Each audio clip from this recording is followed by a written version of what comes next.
இன்றைக்கி நான் எங்கள் வீட்டில் முளைச்சிருக்கிற மிளகா செடியை தான் இப்போ காமிக்கிறேன்.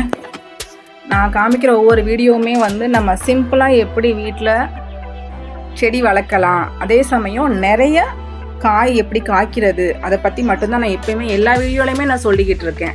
இதை பார்த்தீங்கனாலே தெரியும் காய் எவ்வளோ இருக்குது அப்படின்னு. அதுமாரி ஒவ்வொரு காயை பார்த்தாலே தெரியும் எவ்வளோ பெருசாக இருக்குது அப்படின்ட்டு. ஹைட்டையும் பாருங்கள் எவ்வளோ என் காம்பவுண்டு மேலே தாண்டிருச்சு.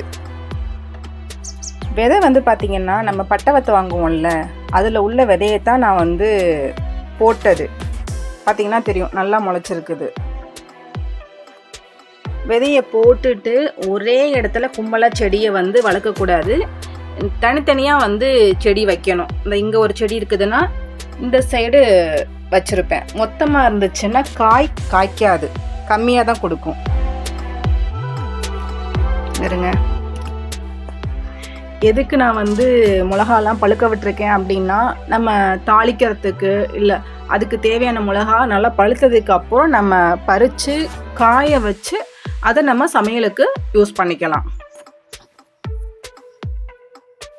இருங்க எப்படி இருக்குது அப்படின்னு.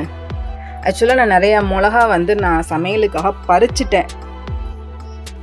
நம்ம இது மாதிரி செடிக்கெல்லாம் நிறைய இடம் தேவையில்லை, கொஞ்சம் இடம் இருந்தாலே போதும். அதில் நம்ம வந்து வச்சு வளர்க்கலாம். ஏன்னா இதெல்லாம் வந்து நம்ம டெய்லி யூஸ் பண்ணுற காய், அதுக்கு நம்ம வீட்டிலையே வச்சே வந்து நல்லா வளர்க்கலாம்ப்பா. அதே நான் காய்கறியோட கழிவு மட்டும்தான் நான் வந்து உரமாக போடுறேன். வேறு எந்த ஒரு ஆர்டிஃபிஷியலாக நான் வாங்கி நான் வந்து போடவே மாட்டேன்.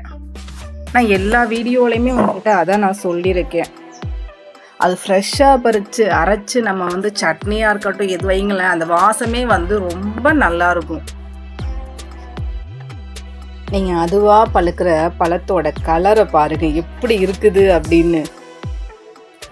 ஓகேப்பா, நம்ம சேனலை பார்த்துக்கிட்டு இருக்கிறவங்க சப்ஸ்கிரைப் பண்ணுங்கள், லைக் பண்ணுங்கள், கமெண்ட் பண்ணுங்கள். இது மாதிரி ஒரு தடவை பறிக்கலை, நான் இது மாதிரி நிறையா தடவை பறிப்பேன். அப்பப்போ வேற 1-2 வந்து சமையலுக்கு பறிச்சிருவேன்ப்பா.